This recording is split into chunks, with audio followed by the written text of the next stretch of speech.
economist from that report a few weeks ago told me. And I could tell you that good paying manufacturing jobs are necessary for this community. We've been chasing good paying industrial jobs in this county since the 80s. Yes. And they've just not brought in. Yeah. It's been the chase for a long, long time. Yeah. So, all right, let's move on. Good discussion. At least I thought so. All right, I think it's late November.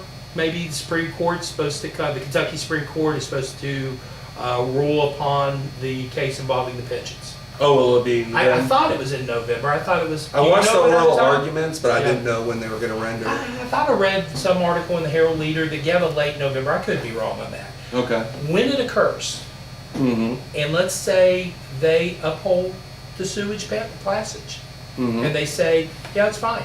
Mm-hmm. Will you and the Democrats say, okay, and accept that because the Supreme Court has disagreed with the Democratic Party stance of this was not done correctly? Of course. Okay. Yeah. I'm a lawyer. Yeah. I lose sometimes. Yeah. And you don't burn down a judicial system just because you disagree with what a judge has determined the law to be. I'm a litigant. I have an opinion. The other side has an opinion. Mm-hmm. We have a judicial system that we've created in order to resolve those differences. And if you can't, in good faith, accept the judgment of the judicial system that you've created, Mm-hmm. then I don't think you deserve to be playing ball.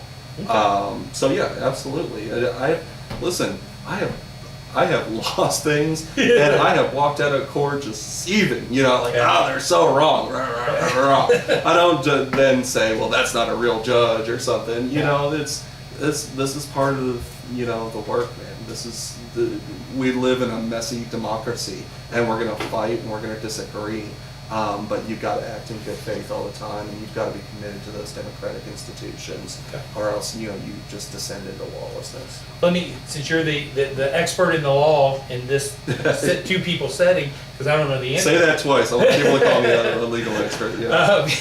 We'll get the little thing across the screen. Yeah, Legal expert, legal like expert. you're on Fox or CNN or something. Yeah. But because I don't know the answer to this question, is there a next step past the Kentucky Supreme? Could this be a case that would go to the United States Supreme Court, or Not this on is this the end issue. of it? Not on this issue. Okay. This issue is brought solely on Kentucky constitutional claims. So there are a couple of relevant sections. The most relevant section in the Kentucky Constitution requires that a bill be read on 3 consecutive days. But on the separate days, you can waive the reading, and so there's a couple of arguments that are going around about this issue.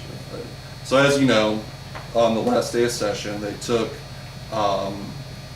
the guts of a sewage water bill. What a poor choice. Right? if there's other choices, Do you think it of was the bill, intentional, or do you think it was just bad timing or bad? I don't know. I would hate to say it was intentional. Yeah. But I also hate to say either they had no choice, or how do you not know this is a bad choice to choose? If you have choices, why do you choose one named sewage? It's just Maybe. oh. Yeah, I don't know. It may have just been the only one that was left out there. I was writing, and you know how text message has autocorrect, and I meant to say, can I touch base later? And it said, can I touch bear later? I was like, oh, but anyway, name doesn't really matter other than, certainly. It's a great political thing. It upset a lot of people. The name is a great political thing to grab a hold of. Well, it upset a lot of folks.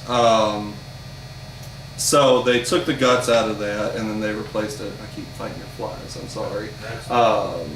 People on the camera will be like, "Is that hallucinating?" So they took the guts out of that, and then they stuffed it with some stuff that was very similar to Senate Bill 1. Okay, I think the big difference was the cost of living adjustment, and which is you'll hear in other venues referred to as COLAs. That's what the cost of living adjustment, COLA. Yeah, and so And then that morning, they roll it out and say, all right, we're going to do this. And of course, Frankfurt and the state explode, right? Because for months, public employees, teachers, and other folks have been up there rallying, fighting, calling their legislators. I mean, the folks were hot. You had a front row seat to this. Yeah. And we were up there. I mean, very opposed to the policy in this that was in Senate Bill 1 and then turned into the sewage bill, And they said, all right, well, we're going to do this thing now. And the argument right now is that it violated the Kentucky Constitution because it didn't comply with that 3-day reading requirement. And so it's fascinating. This is why I love the law, and this is why I love constitutional interpretation. One of the things that you do when you're interpreting the Constitution is you look at the climate, the political climate that Constitution was ratified in, both in the federal and the state Constitution, and you look at the statements of the ratifiers surrounding it.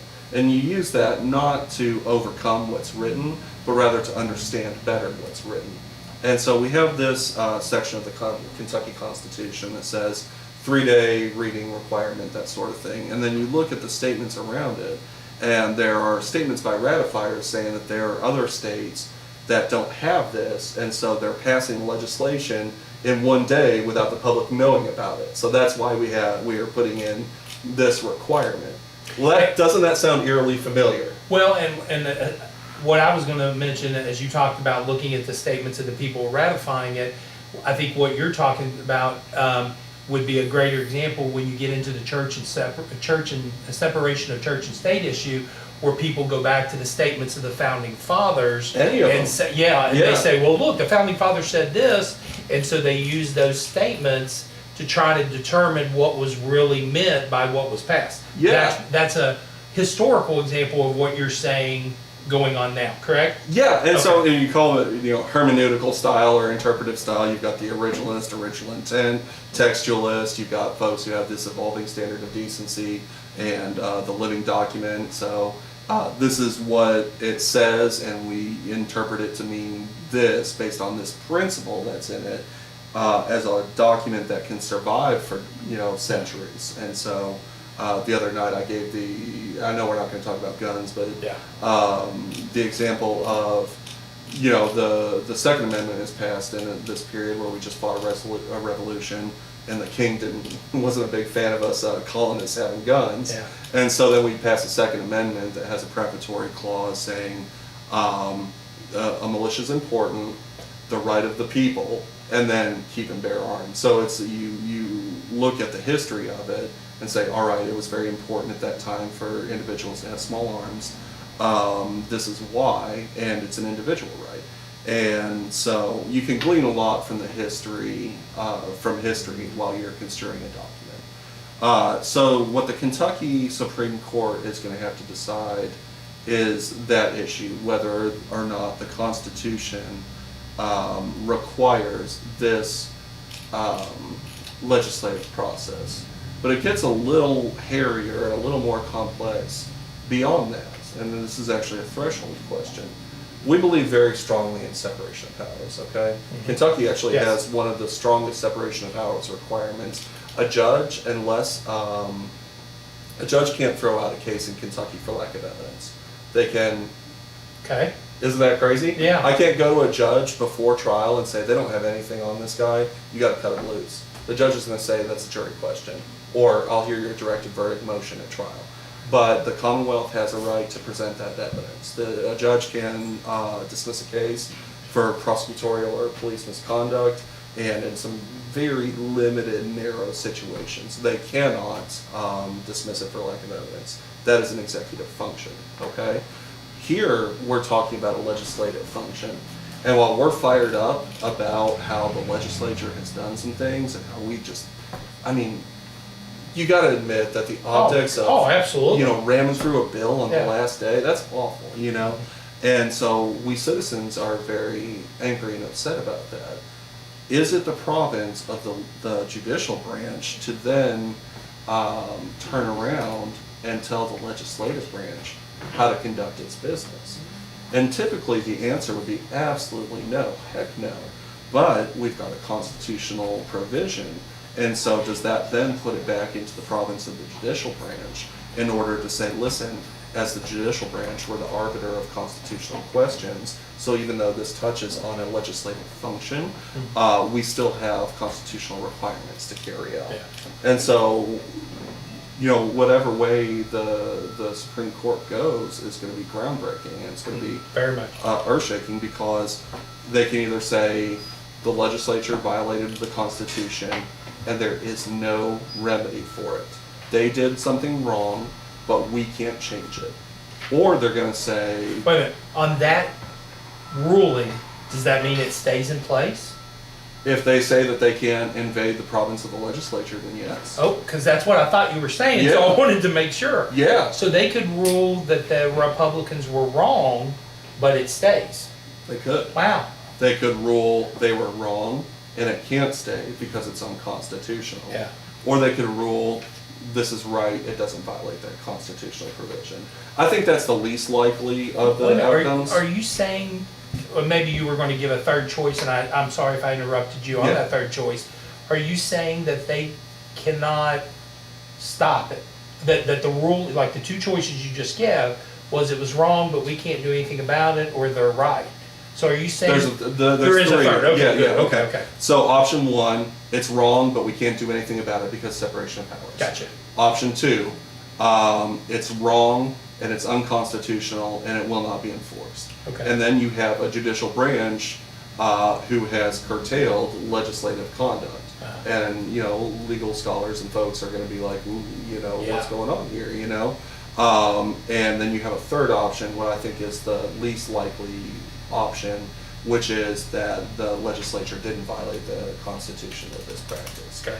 Um, And is the middle option, and we talked about, I don't want to delve into federal politics at all, but in that second option that you mentioned, is that what you're talking about there, is the complaints that have gone on for people who describe themselves as constitutionalists, that the Supreme Court is creating laws by what they rule at the Supreme Court level? Is that what you're touching upon? That they're separate, they're like I think you said, they're delving into the legislature issue, and that's what that middle option would be? Yeah, so we can spend hours on this too. But and keep in mind that the Kentucky and the federal constitutions are very different documents.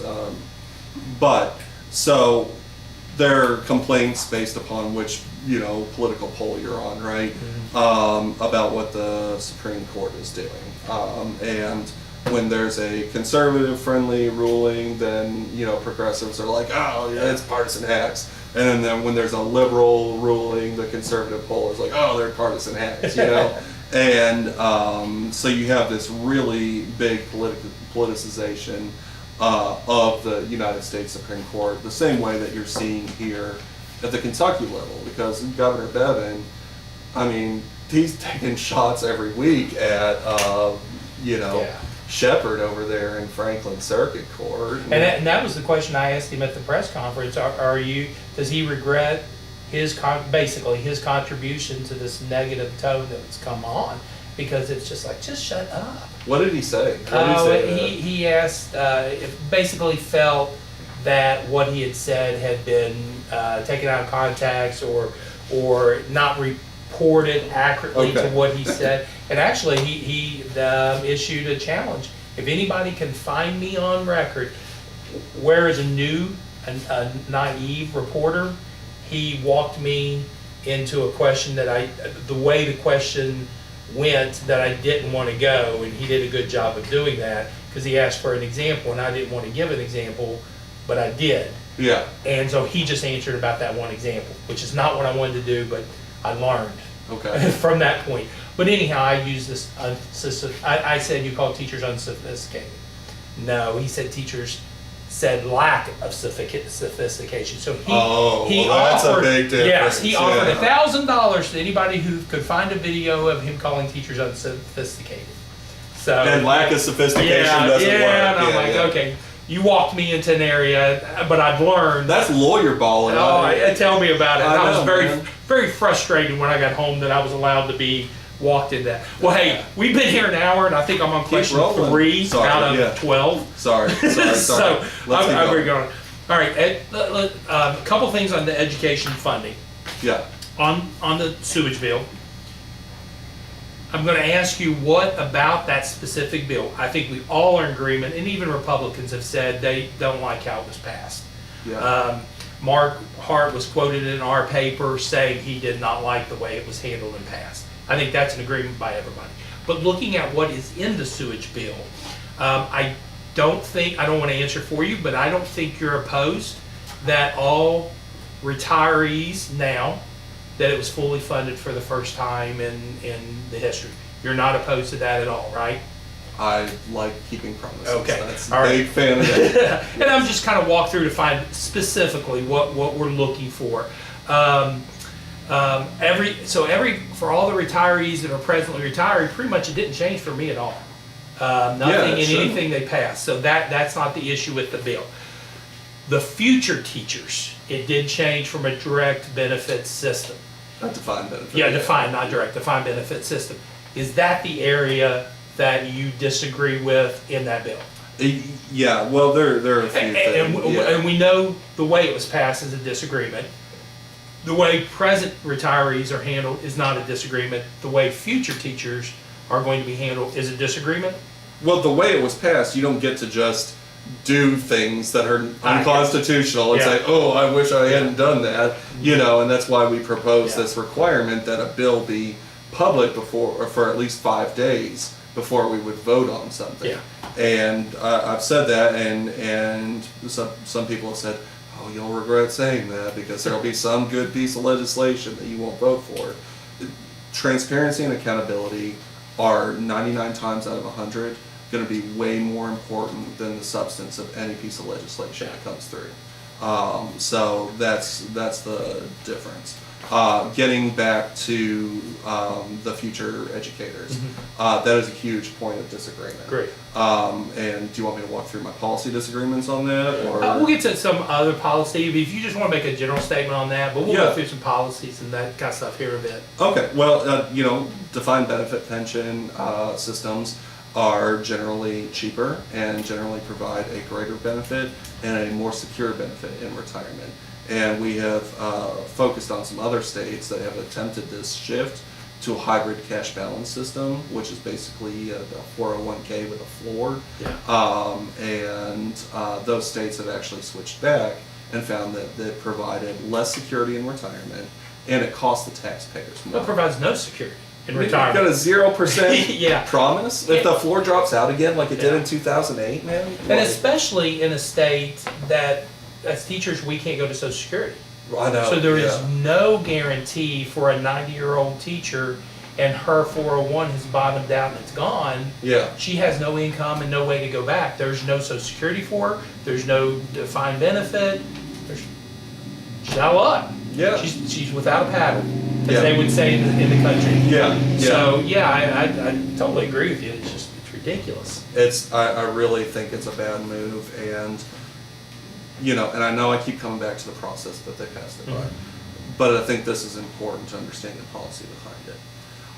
Every spending bill is supposed to be attached, have a fiscal note attached. That is, we're supposed to assess how much this is going to cost us. Who would guess that when you're passing legislation, you should probably understand the financial impact of what's going on? Governor Bevin had his first policy, or his first pension bill, and his budget director sued to keep it private, the financial analysis private. The sewage pension bill passed without a financial analysis, and that was another collateral attack on it. The financial analysis after it came out showed that it only saves about $41 million over that 30-year period, and they actually reset the actuarial period for calculating the payment down of the unfunded liability. Yeah. So it saved 1/1000th of the 1/1000th of the liability. That's their numbers. The Kentucky Center for Economic Policy says that it's going to cost taxpayers an extra $5 billion, billion with a B, to fix this thing the way that they have, and that it will take 5 years longer to reach the same funding level as if we had just continued on with the system and been faithful stewards of it and paid our bills the way we should be. And so that's what happens when you pass bills in the last hours without the appropriate financial analysis, without the appropriate accountability and transparency. It's not the legislature. You know, it's been, 9 months or 8 months since this happened. Maybe a lot of the frustration about it has died down. You can wait out a political firestorm if that's how you choose to do things, but it's the taxpayers who get taken for the ride. And so I think in the long run, this is going to be a policy that hurts both education and non-education taxpayers. And it's been, in my view, that was, let's say, the straw to break the camel's back, the tipping point at that point in time, but it's been actions of 2 decades of not following through with promises of funding that led to that one moment that became the tipping point. That this is not a one General Assembly issue that's caused this issue. This has been a 2-decade problem that led to this point that blew up. You are always responsible for what you do. And so over the last 17 years, there's been split legislature. Yes. There's been a Democratic House and a Republican Senate. Yes. And then we've had a mix, mainly Democrats in the governor's mansion, but a mix of governors. This is no longer a partisan issue. Absolutely. This is no longer throw mud in that guy's eye because he's got that letter next to his name. You have got to be responsible for your votes and for your conduct. And what we saw here was a legislature who promised to fix this issue and who, in my opinion, made the situation worse. And so, you know, the other night at the debate, my opponent said, "Oh, the party that my opponent represents," which I don't represent a party. Trust me, nobody's sending, KDP is not sending Greg Coulson big checks, I represent, hopefully the people of this district. But it's not enough to just sling mud anymore and to do that. It's time for folks to sit down and do the hard work and the intellectual work of handling this system, because this is not an easy fix. And it's, once again, a bumper sticker slogan isn't going to fix this. It's going to take smart people working hard to do this. I tell you what, that final day, I felt like I was in Bizarro world. And even one of the legislators mentioned the Jerry Seinfeld episode of Bizarro when she was giving her speeches. Yeah. Because here you have the Democrats that were voting on the side that Bevin supported in the budget, and that cut, because he vetoed the budget, and it was like, I would never have thought in the world. I don't want to do well. Let's not go off that, because I retract that statement, because I want to get into some other things I want to take. But it was the most bizarre, and they even mentioned it. There was a couple of them who said, "I can't believe I'm standing up here and agreeing with the governor." Strange bedfellows. I know. I was sitting there going, Yeah. All right. So we talked about revenue. We talked about education. I'm going to go to a personal thing here with the Outlook. Okay. That is affecting local newspapers across the state, country. There's been a movement to take public notices out of the newspapers and put them online. Okay. For a younger generation, that works. For an older generation, my parents don't own a cell phone, smartphone, computer, laptop. They don't get on the computer for no reason whatsoever. Sounds like your life. Yeah. But as you're transitioning a society, we're not to that point yet that we're fully digital.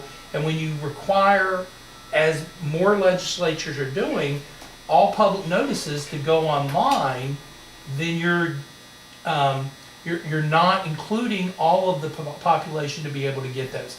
This past legislature, the decision was made. We used to, for whatever reason, whoever made the decision many years ago, every school system had to run their political or their financial records in the newspaper. Now they no longer do.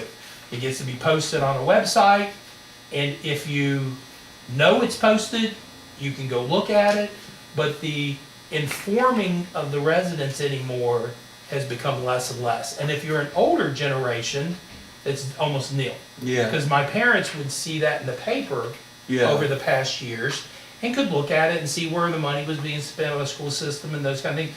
They can't do that anymore. Yeah. So what's your stance? And maybe you just didn't even realize that was an issue. I didn't. But that's one of the things that we've kind of talked about here and in our Kentucky Press News about how it's changing. Now, of course, it's a financial issue for us too, Yeah. because that's ads and those kind of things. But as important to us is it's not keeping the public informed. Man, so I didn't know that was an issue. So I'm not going to shoot my mouth off without Okay. thinking about it. Mm-hmm. But yeah, I mean, we live in a district that skews older than a lot of the rest of the state and a lot of the rest of the country. So making sure that everybody in the community gets an equal opportunity to notice is something that's going to be hugely important. I'm not going to weigh in on how I would vote about that until I think about it. Yeah. If you want me to go on about some other stuff about like No, that's okay. because there's the internet has really democratized information and really changed the landscape of media and news and that sort of thing. Yes, very much so. But I got to be honest, I feel like I've given a really good answer so far. Oh, absolutely. I'm going to give you my first politician answer, which is I haven't thought about it, so I don't know. And that's perfect. And I totally understand. It's not a burning issue. Yeah. It's for us. Yeah. But it's not a burning issue for the public and the community, although they may not realize how less informed they may be. Yeah. If eventually it got to the point that the houses that are being sold, on the courthouse steps are not being advertised in the paper and they don't know about it, they don't get a chance to go buy that. Well, if it's put on a website, what do you do? Look at the website every single day? How many websites do you check every day? Yeah. Yeah. Well, and that's another problem with media in general, though, is you're increasingly self-selecting or having selected for you the media that you're digesting, rather than getting a broad look. And so the problems that we had with the old print media, which is it's limited and selected by others who may have an agenda, that problem is carrying over into the digital world. Yeah. And it's carrying over into what we consider the liberal bubble or the conservative bubble, where we're not getting outside of the think tanks that reflect back what we already believe. Yeah. So we don't want to get upset when we read something, so we don't read something. Yeah. And so that leads us to believe we're only reading what makes us feel good, warm and fuzzy. Yes. And not necessarily challenging our thoughts and our beliefs, which at times and most times always need to be challenged. I think you should read something every day that when you're finished with it, you say, that was pretty dumb. and because at least you heard another perspective. And you may disagree totally, but at least you listened to another person's logic, Gotcha. And I just, man, if people don't learn to be challenged again, we're lost, man. Absolutely. All right, question for you, and this is my hard question for you, and then there'll be an equal hard question for Mark. And this I thought of this morning while I was sitting at Tim's eating breakfast, I thought of this question for you. Because I was trying to think about how I'm going to phrase a drug question, and I want to jump off this question into how can the state levels support the local levels battle against these drug problems. Yeah. But you're in a unique position going as a legislator if you're elected to this position, because you're a defense lawyer, correct? That's a part of what I do. Okay. Yeah. So you have a unique thing, because you may go down there and have a legislation that you need to pass because it benefits the locals levels way to battle drugs that will make your job as a defense attorney much, much harder. Yeah. And it may be something that you see the benefits to the local, but you're concerned about what it means for the defendants. Yes. So, I guess I don't even know there's a question there, but just that how do I resolve that how conflict? do you resolve that? There's a good question there. Thank you. You should take this job. You want to take this seat? No, Good question. I just interrupt people too much. People are going to watch this and be like, I wish Greg would shut up. No, they want me to shut up. That's actually something that my business partner and a couple friends and I talked about last year. Because when you're in the legal system, we're very thoughtful, we're very mindful of potential conflicts of interest. And so we look at who we owe our allegiances to. As an attorney, I have a duty of loyalty to my clients individually, right? And we made the decision because, fortunately, things have changed, especially with Kavanaugh. People are taking a much more critical look at accusations and are, I think, a lot more heightened to the due process and the fair treatment of the accused these days. But we resolved early on, we're not going to shy away from difficult cases just because I'm running for office. We're going to continue doing the work that's contemplated under the Sixth Amendment and that, these constitutional rights. How I resolve it is simple. None of my current clients at the time will be affected by any legislation because it's unconstitutional to pass an ex post facto law. What does that mean, ex post facto? Ex post facto is a law that looks back in time and affects somebody who did something back then and then makes it a crime now. So right now it's legal for you to drink a beer in your house, okay? If the legislature goes down there and says no more beer, okay, and anybody who drank beer in the last year, you're going to jail, okay, that would be unconstitutional. For a couple reasons, but mostly for the ex post facto. So there's no direct conflict between what you're doing now and future. Right. Yes. And so that allowed us to make that decision. And then of course we have the legislative ethics forms that we have to fill out when we run. Yeah. Disclose your financial situation, if you're in any litigation against the state, that sort of thing. And so if I do win, then I won't be able to make claims against the state anymore. I won't be able to do that. So can you defend? Like if the state is I can defend, So yes. if the state is bringing charges against somebody for drug trafficking, Yes. you could still defend them. Yes, but I Okay. can't make claims against the state, against the Board of Claims and that sort of thing. So if that inmate feels like they were beat up in the correctional institute and they were in a state correctional Well, I wouldn't institute. do those anyway. I know, but Yeah. I'm just saying, is that an example of being able to not sue the state? Right, yeah. Okay. Yeah, I I was don't just want trying to do to. that anyway. Yeah, I understand. I was just trying to think of an example of what you're talking about there. Yeah, and actually, I do a lot of pro bono work for my correctional officers because they're making $9 or $10 an hour to work in corrections, and so it's awful. And the second part of that, so there's no, obviously direct conflict or anything like that. But our goals are pretty aligned. Our objectives are pretty aligned, especially in the drug context, because nobody is going to go out there and make murder legal, or something like that. But in the drug context, we're all struggling right now to deal with this addiction epidemic. And I started out in Owensboro, and we were dealing with the meth epidemic. And then I came back to this side of the state, and it was pain pills. And then they shut down the pill pipeline.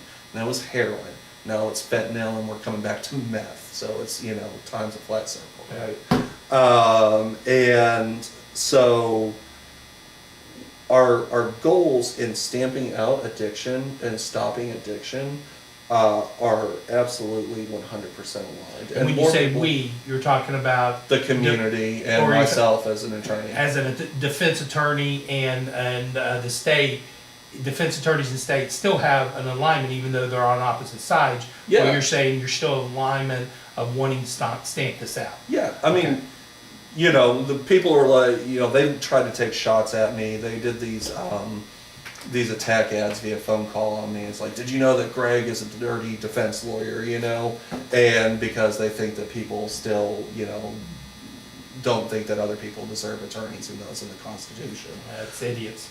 But if you actually look, I have been financially supported by both of the felony prosecutors, the Commonwealth attorneys in this district. Gotcha. For Pendleton, Harrison, Scott County. So even my prosecutors, guys that I fight with all the time in court, are behind me. And that was a really big deal for me because as I deal with my local law enforcement over the years, we've always had a good relationship. And I've known that the vast majority of these officers are always going to tell me the truth. And so we treat each other with a lot of respect and we work to a good outcome. Sometimes we can agree and get something done. Sometimes we can't, and it's got to go through the court process. And that goes back to your first answer that the day after you come back together as a group. You might be on opposite sides, but you're respectful other sides, and then the day after you come back together and you have to work together. Yeah, I mean, Yeah. I've had police officers contribute money to my campaign. You know, I mean, Yeah. it's not. I'm not wearing my lawyer hat to the legislature. I'm wearing my Greg Coulson, independent.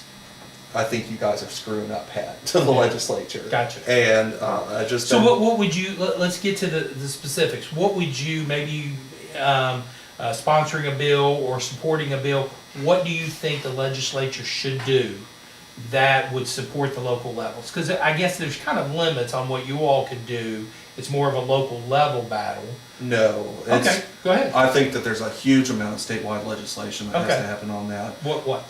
The first is intervention services, because we are struggling so hard. They just now restarted DARE over in Harrison County. Yeah. My sheriff, which he's a supporter over there. And we talked about the DARE program last week with the 3 sheriff candidates. Good. So we talked about those and what programs need to go into schools. Yes, so we're not doing enough prevention in school right now. We're not doing enough education in school right now. And then we've got kids running through the dependency, neglect, and abuse courts, and I work in some of those courts. What does that as well. Kids whose parents are using drugs, who are abusing them, who are not doing a good job with them, that sort of thing. That goes through our family court process. Mm-hmm. Heather Fryman is our family court judge. She's doing a great job, by the way. They look at whether or not this parent can take care of this child or not.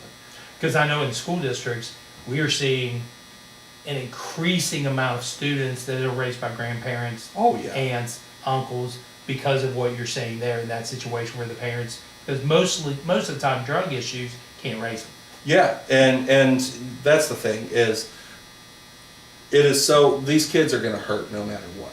These children are going to incur pain because of their parents' decision to start doing drugs. Mm-hmm. And once it becomes an addiction, we need to address that issue and we have to step in and deal with it.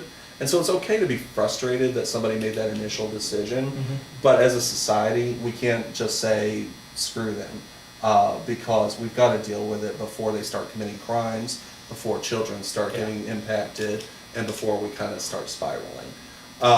So what programs are you thinking the state needs to do to help out that part? Long-term inpatient treatment Okay. and increased job placement for people who have convictions, and addressing the drug issue as a public health crisis rather than just a criminal justice issue. What does that mean, addressing it as a public health crisis? Well, for example, a lot of people were really upset over the needle exchange, right? Mhm. They thought, well, this is just You're fine.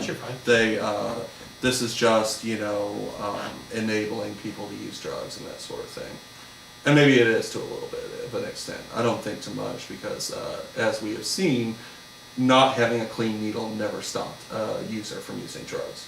Having a clean needle, however, does stop an HIV and hepatitis outbreak that the taxpayer then has to turn around and deal with. And so when we start doing things like harm reduction, when we start actually funding long-term inpatient treatment, medically assisted treatment, job places for recovering addicts, and that sort of thing, we've seen in other areas that they've been able to bring down those addiction rates and bring up the incomes and also reunify families. And so that's where the real pain is right now, is because there's 9,500 children right now in Kentucky's foster care system. There are 9,500 children who didn't do anything wrong, who are living with a family that they don't know because of their parents' conduct. And so we need to, on that front, we need to either provide a stronger path towards sobriety for those parents, or we need to allow our judges and social workers to do a goal change quicker, so that if that parent is gonna, or if that child is gonna go through the pain of separation from their parent permanently, that we can achieve that permanency more quickly. Because you as a teacher know, when it comes to raising kids, stability, stability, stability. Oh, absolutely. And- Well, and that's the reason why when there's a disaster or something that goes on in a community after the 97 flood, Yeah. it was about getting back to school as quickly as possible so that we could give those kids a stability. Yes, yes. Instead of them sitting there being worried, especially small kids. Yeah. You know, teenagers can deal with it a little bit better because they're younger adults. Yeah. But when you get to the younger kids and Yeah. that unknown petrifies them. It's- And if you give them yeah. the daily routine of school, and as soon as we could get back, they start getting back to their normal life and they start processing it a little bit better. It's so funny, it's amazing what sticks in their heads. And so I don't work with kids much unless I'm a guardian ad litem or working in the DNA courts. But I, typically deal with adults all day. Yeah. And my daughter's 4. Well, we had a fire last year next door to us, okay? Big, I don't know if you saw Paul's Restaurant, Family Oh, Affair. yeah. Okay, huge deal. And so it's 2 doors down from us, and so we're standing outside, we're watching our firemen work, and it was, to us, it's just a thing, a fire happened, we dealt with it, Yeah. It shook my daughter. She was like wondering, are there fire, she would go into a restaurant and ask if there are fire alarms there, smoke detectors there. And so things stick in their brains that we don't always expect to stick, So that's my big focus there. My daughter went through a situation with tornadoes. Oh, really? And it would get to the point that it was a blue sky and there was one cloud. Yeah. And she was petrified that cloud was going to Yeah. become a tornado. And this was when she was very small. Like, Did she your freak out at the daughter's 4. school drills over it? No, she never did it there. She doesn't, my daughter doesn't yeah. like the school drills. And my daughter is a storm chaser now. She loves to follow it, but she was petrified. And it would be one cloud, and a little white cloud that was probably no bigger than this building. Yeah. But she knew it was going to become a tornado. Yeah. So. All right. So, anything else that the legislators need to do as far as the drug issues? Yeah, I just think that for a long time we've been using incarceration as our primary way to address addiction. And over a 40, 50-year period, that's failed to produce results. And so if the definition of insanity is doing the same thing over, expecting a different result, then we probably shouldn't be insane. Now, are you talking about incarceration, difference between drug users and drug traffickers? Oh, yeah. Oh, Okay, I want to be yeah, clear there yeah, because oh, yeah. because I know with our sheriff's candidates, they had talked about that. If you're a drug user, about getting help. Yeah. If you're a drug trafficker, you've moved yourself into a different realm. If you come down here from Detroit with a couple ounces of heroin, we're going to sanction that conduct. Gotcha. Yeah. All right. One of the things I've heard a lot recently, the last fiscal court meeting I was at, they complained about the required state audit that they have to go through. It used to be a 50% cost by the state, 50% cost by the by them. It's now went to a 25-75, and they have to pick up 75% of cost.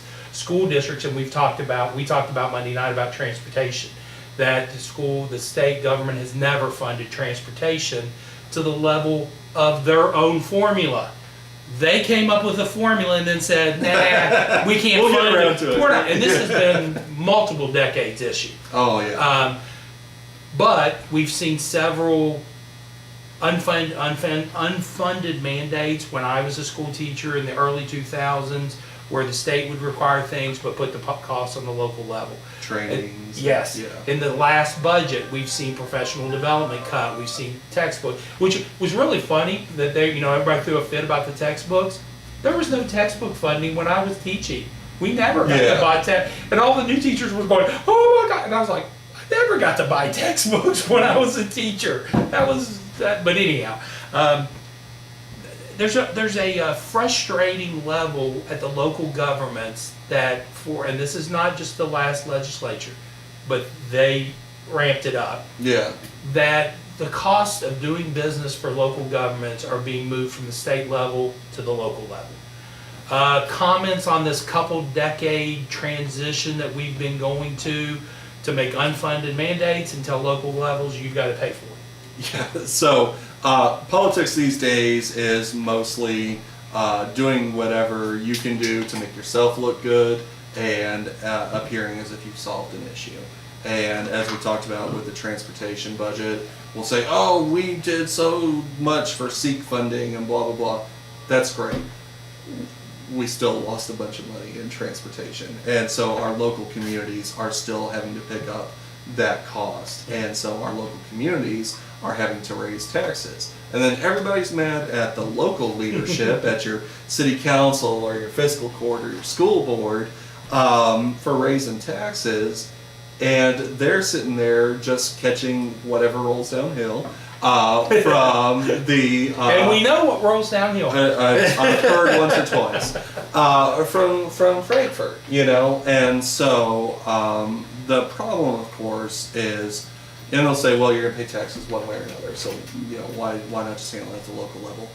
We're a district of small communities, okay? So we're not Louisville, we're not Lexington, we're not Covington, we're not Bowling Green, we're not Owensboro. We are small communities and we work really hard and we have a limited budget to deal with. And when you shift those costs to us, we have less ability to absorb them than do these larger communities with the larger tax base. Louisville can pick up a bigger number for its transportation budget, but even if the percentages are the same and they're picking up a bigger number, because they have such a broader tax base, it hurts them way less than it's hurting by Pendleton County Schools, by Harrison County Schools, you know. And I met with Dr. Strong when he was still superintendent. I met with Andy Dodson. I met with Dr. Hub about this issue. And it's really, you know, there's all this animus towards local leadership for having to provide these services because constantly Frankfurt shifts the cost to the local community and then pats itself on the back for balancing a budget. Yeah. And so I think that as we get the word out there that local leadership isn't to blame for a lot of these issues, that we can require more accountability from our state level leaders on that issue. Okay. Yeah. All right. Whoever wins in November, Yeah. the general session, I mean, you get Christmas off, and then, well, you really don't get Christmas off because you'll have training and those kind of things that goes on during that month of December. But you start in January. Yeah. What tweaks, what changes need to be made immediately? Day one. Day one, I'm filing the proposed rule change that requires all bills to be public for at least 5 days before we'll vote on them. Okay. And I've got a couple other candidates who have signed on to that pledge with me, and we are going to put that on the floor as soon as possible. Okay. And it's going to irritate some folks, and frankly, it might irritate some folks in my party. But I cannot, in good conscience, criticize government the way I have over the last year, and then turn around and potentially win this race, and not then hold myself to the same level of accountability that I've been demanding out of other people. And so day one, we are going to put that in motion. Why 5 days? Why not 3? Why not 4? Why 5? So I settled on that because I understand that doing legislation is a rough and tumble process, and that there is a lot of stuff going on in the background in order to create agreement, and you've got 100 people who are bringing 100 sets of conscience to the table and who have 100 sets of priorities and beliefs. And so necessarily there are going to be people who say, I could sign on with that if we do this, or I've got a real problem with that, are you able to take that out? So there's consensus building that has to happen. Okay. And so I want there to be enough time for us to introduce a bill, talk to each other, conference it, assess it, and still make the changes that we need to. But at the same time, allow the people to look at what their legislator is going to vote on. And so when you look at the legislative calendar for 2019, we've got that second week in January, we go for a week, and then you're off for like 2 weeks. And then it starts again in late January, and it goes all the way through March. Okay, so about 30 days, and in the it's second a total 30-day session. total 30-day session. Yeah, and so we won't, if I win or if Mark wins, the legislature won't conclude its business until March. So there's plenty of time there to get everything out there that we're going to vote on without ramming something through at the last minute. Gotcha. And I will say this, I would almost guarantee that there is no piece of legislation so important then so pressing that it comes up in the last 5 days of the session. For the first time. For the first time. Yeah. We should be working every year towards setting a legislative agenda that meets the long-term goals of Kentuckians. And if we're just passing laws at the last minute without any notice, then we're either hiding something or we're not being as deliberative as we should be. We're not thinking things through the way that we should be. Yeah. And so that's the day one thing. Wouldn't it be funny and ironic that if your bill to require 5 days was passed like in 2 days? That would drive me nuts. That would drive me nuts. The other thing, people are like, Greg, you're going to see a piece of legislation that you love, and if you say that you're not going to vote, you're going to have to not vote. And I was like, oh, well, what if there's a great piece of legislation that could really help my district? I think that the broader principles of accountability and transparency almost always are going to outweigh the substantive of any particular piece of legislation. Gotcha. Any other, not necessarily bills that you may sponsor and those kind of things, but what other things do you think have to be addressed this time? I know pro sports betting has been a big issue that they brought up, and there's already been bills pre-filed. I'm not saying that you have to comment on there, but just what kind of things are lurking out there that you think must be addressed? An easy answer for you is the bill that just recently said that they were going to pre-file to move the retirement income from $31,000 back up to $41,000. We talked about, I've talked about that with a friend of mine, and doing that as a trade-off. You can, I'm not interested in a special session. I don't think that the taxpayer should have to pay for that. But with a 3/5 vote, you can open up some budget items. Mm-hmm. And so, where the legislature this last session raised taxes on my retirees by decreasing the exclusion, we have talked about doing an exchange where we will we will restore that retirement income exemption, and then possibly include a tax on stock dividends. If you didn't know this, stock dividends are completely tax-free in Kentucky. And so you're taxing folks who do mechanic services and landscaping services and all these things. You're taxing nurses and teachers and steel workers on their income. But if you've got a stock investor who makes their money off of stock dividends, they pay no